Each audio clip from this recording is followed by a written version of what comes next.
नमस्कार दोस्तों, मैं आपका दोस्त बजरंग प्रजापति एक बार पुनः आपके सामने उपस्थित हूँ एक और ऐतिहासिक किस्सा लेकर। आज के युवाओं से यदि हम किसी हिंदी या संस्कृत ग्रंथ के बारे में बात करना चाहें तो वो इसे अंधविश्वासी और रूढ़िवादी कहकर अपना पल्ला झाड़ लेते हैं। भले ही उन्होंने वो किताब पढ़ी हो या न पढ़ी हो, बस इसका नाम सुनते ही वो इसे ओल्ड फैशन मान लेते हैं, जबकि ये पूरी तरह से आज भी प्रासंगिक होती हैं और हमें सही ढंग से जीवन सिखाती हैं।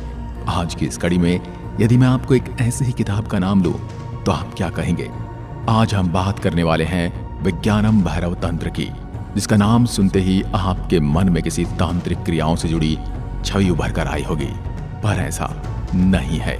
हमें उन ऋषि मुनियों का आभार मानना चाहिए जिन्होंने रहस्यमय ज्ञान को हमारे लिए ग्रंथों में लिपिबद्ध किया और वे हमें प्राचीन सभ्यता सौंप कर गए।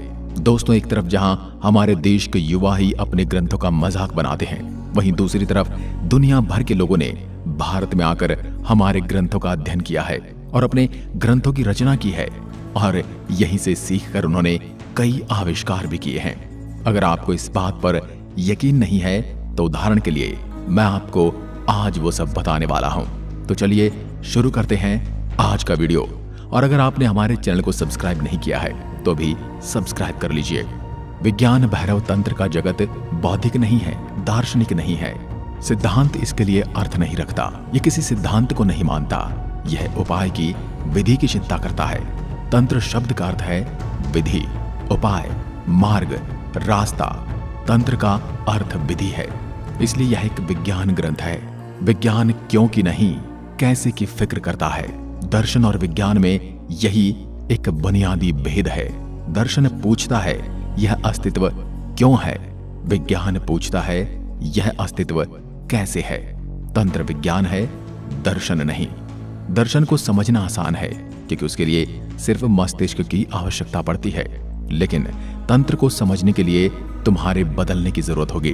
बदलाहट ही नहीं बल्कि बहुत बदलाहट की जरूरत होगी। जब तक तुम बिल्कुल भिन्न नहीं हो जाते तब तक तंत्र को नहीं समझा जा सकता, क्योंकि तंत्र कोई बौद्धिक प्रस्तावना नहीं है, वह एक अनुभव है।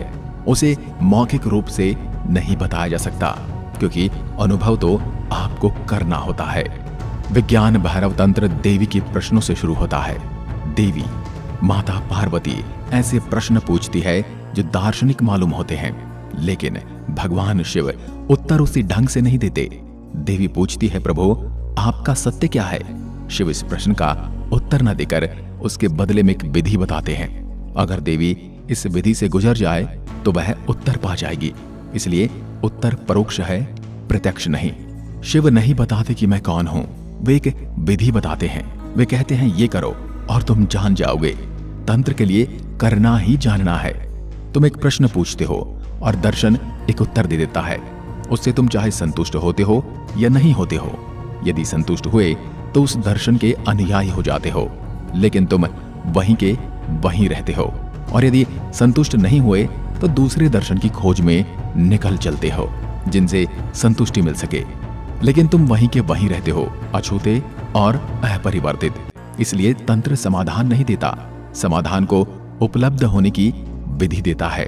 अगर तुम अंधे आदमी को प्रकाश के बारे में कुछ कहोगे तो वो कहना बौद्धिक होगा, और अगर अंधा स्वयं देखने में सक्षम हो जाता है तो वह व्यक्तिगत बात होगी। तंत्र अस्तित्वगत है, यानी उसका कोई अस्तित्व है। इस अर्थ में तंत्र के सभी ग्रंथ शिव और देवी के बीच संवाद ही है। देवी पूछती है और शिव जवाब देते हैं। सभी तंत्र ग्रंथ ऐसे ही शुरू होते हैं। क्यों? यह ढंग क्यों? यह बहुत अर्थपूर्ण है। यह संवाद किन्हीं गुरु और शिष्य के बीच संवाद नहीं है, यह संवाद घटित होता है दो प्रेमियों के बीच। तंत्र इसके द्वारा एक बहुत अर्थपूर्ण बात की खबर देता है, यह कि गहराई की शिक्षा तब तक नहीं दी जा सकती जब तक कि दोनों के शिष्य और गुरु के बीच प्रेम का संबंध न हो, वो एक दूसरे को समझना आरंभ न कर दें। शिष्य और गुरु को गहरे प्रेमी होना होगा, तब और तभी ऊंचाई को और उस पार की दुनिया को अभिव्यक्त किया जा सकता है, प्रकट किया जा सकता है। इसलिए देवी प्रिया ही नहीं है, शिव की अर्धांगिनी है। जब तक शिष्य गुरु का दूसरा अर्धांग नहीं बन जाता, ऊंचाई की शिक्षा, ग्रह्य विधियों की शिक्षा नहीं दी जा सकती। जब तुम गुरु के साथ ऐसे एक हो जाओगे, समग्र रूपेण गहन रूपेण कि तर्क न रहा, बुद्धि न बची, तब तुम ग्रहण करते हो, तब तुम गर्भ बन जाते हो और तब गुरु की शिक्षा तुम में वृद्धि पाती है, तुम्हें बदलने लगती है। इसलिए तंत्र की एक निश्चित अवस्था है, ढंग है। उसका हर एक ग्रंथ देवी के प्रश्न और शिव के उत्तर से आरंभ होता है। दलील के लिए उसमें जगह नहीं है, शब्दों का वहां अपव्यय नहीं है। उसमें तथ्यों के सीधे साधे वक्तव्य हैं जो तारनुमा भाषा में संक्षिप्ततम रूप में कहे गए हैं। उसमें किसी से मनवाने का आग्रह नहीं है, मात्र बताने की बात है। यदि आप अनुभव करना चाहते हैं तो उस मार्ग को अपना लीजिए, और आपको अनुभव नहीं करना तो फिर आप रहने दीजिए। शिव के ये वचन अति संक्षिप्त हैं, सूत्र रूप में हैं। जैसे एक सूत्र बड़े से बड़े सवाल का हल निकालने में सहायक होता है, लेकिन सूत्र होता छोटा है, लेकिन सवाल बड़े बड़े हल कर देता है। लेकिन शिव का प्रत्येक सूत्र एक वेद की, एक बाइबल की, एक कुरान की हैसियत का है। उनका एक अकेला वाक्य एक महान शास्त्र का, धर्म ग्रंथ का आधार बन सकता है। विज्ञान भैरव तंत्र का अर्थ ही है चेतना के पार जाने की विधि। विज्ञान का अर्थ है चेतना, भैरव का अर्थ वह अवस्था है जो चेतना से भी परे है, और तंत्र का अर्थ विधि है, चेतना के पार जाने की विधि। हम मूर्छित हैं, अचेतन हैं, इसलिए सारी धर्म देशना अचेत के ऊपर उठने की, चेतन होने की देशना है।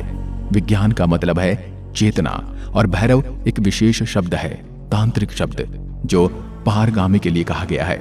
इसलिए शिव को भैरव कहते हैं और देवी को भैरवी, वो जो समस्त द्वैत के पार चले गए हैं। शिव के उत्तर में केवल विधियां हैं, सबसे पुरानी, सबसे प्राचीन विधियां, लेकिन तुम उन्हें अत्याधुनिक भी कह सकते हो, क्योंकि उनमें कुछ भी जोड़ा नहीं जा सकता, उनमें कुछ भी घटाया नहीं जा सकता, उनको बदला नहीं जा सकता। वे पूर्ण है। 112 विधियां, इनमें सभी संभावनाओं का समावेश है। मन को शुद्ध करने के, मन के अतिक्रमण के सभी उपाय उनमें समाये हुए हैं। और यह ग्रंथ विज्ञान भैरव तंत्र 5000 वर्ष पुराना है। इसमें कुछ भी नहीं जोड़ा जा सकता, कुछ जोड़ने की गुंजाइश भी नहीं है। यह अपने आप में संपूर्ण है, परफेक्ट है, यह सर्वागीण है, संपूर्ण है, अंतिम है। यह सबसे प्राचीन है और साथ ही सबसे आधुनिक भी, सबसे नवीन। यही इसकी विशेषता है। ध्यान की इन 112 विधियों से मन के रूपांतरण का पूरा विज्ञान निर्मित हुआ है। ये विधियां किसी धर्म की नहीं है, वे ठीक वैसे ही हिंदू नहीं है जैसे सापेक्षतावाद का सिद्धांत आइंस्टीन के द्वारा प्रतिपादित होने के कारण यहूदी नहीं हो जाता। रेडियो और टेलीविजन ईसाई नहीं है। कोई नहीं कहता कि बिजली ईसाई है, क्योंकि ईसाई मस्तिष्क ने उसका आविष्कार किया है। विज्ञान किसी वर्ण का, धर्म का नहीं है, और तंत्र विज्ञान है। तंत्र धर्म नहीं, विज्ञान है। इसलिए किसी विश्वास की जरूरत नहीं है, प्रयोग करने का महासाहस पर्याप्त है। जैसे योग है, योग किसी धर्म का प्रतिनिधित्व नहीं करता। जो भी इसे करता है उसके मन को योग से मिलने वाले लाभ, उसके शरीर को योग से होने वाले लाभ मिलने निश्चित हैं, परंतु आपको योग करना पड़ेगा। तंत्र बहुत जाना माना नहीं है। यदि जाना माना है तो भी उसे गलत समझा गया है। इसके कारण है, जो विज्ञान जितना है ऊंचा है और शुद्ध होगा, उतना ही कम जनसाधारण उसे समझ सकेगा। हमने सापेक्षतावाद के सिद्धांत का नाम सुना है। कहा जाता था कि आइंस्टीन के जीते जी केवल 12 व्यक्ति उसे समझते थे। यही कारण है कि जनसाधारण तंत्र को नहीं समझता, और यह सदा होता आया है कि जब हम किसी चीज को नहीं समझते हैं तो उसे गलत करार दे देते हैं, उसे गलत समझ लेते हैं, क्योंकि तुम्हें लगता है कि तुम समझते जरूर हो, लेकिन तुम उसे नहीं समझते हो, इसलिए तुम उसे गलत करार दे देते हो। दूसरी बात कि जब तुम किसी चीज को नहीं समझते हो तुम उसे गाली देने लगते हो, उसे भला बुरा कहने लगते हो। यही इसलिए कि यह तुम्हें अपमानजनक लगता है। तुम सोचते हो मैं और नहीं समझूं, यह संभव है। तीसरी बात है, तंत्र द्वैत के पार जाता है, इसलिए उसका दृष्टिकोण अति नैतिक है। कृपया इन शब्दों को समझें। नैतिक, अनैतिक, अति नैतिक। नैतिक क्या है हम समझते हैं, अनैतिक क्या है वह भी हम समझते हैं, लेकिन जब कोई चीज अति नैतिक हो जाती है, नैतिक अनैतिक दोनों से पार चली जाती है, तब उसे समझना कठिन हो जाता है। तंत्र अति नैतिक है, ऐसे समझिए। औषधि अति नैतिक है, वह न नैतिक है न अनैतिक, चोर को दवा दो तो उसे लाभ पहुंचाएगी, संत को दो तब भी उसे लाभ पहुंचाएगी, किसी कोतवाल को दो उसे भी लाभ ही होगा। वह चोर और संत में भेद नहीं करेगी। तुम्हारा चोर या संत होना उसके लिए अप्रासंगिक है। तंत्र कहता है तुम आदमी को बदलाहट की प्रमाणिक विधि के बिना नहीं बदल सकते। मात्र उपदेश से कुछ नहीं बदलता। पूरी जमीन पर यही हो रहा है। इतने उपदेश, इतने नैतिक शिक्षा, इतने पुरोहित, इतने प्रचारक, पृथ्वी उनसे पटी पड़ी है और फिर भी सब कुछ इतना अनैतिक है, इतना कुरूप है। ऐसा क्यों हो रहा है?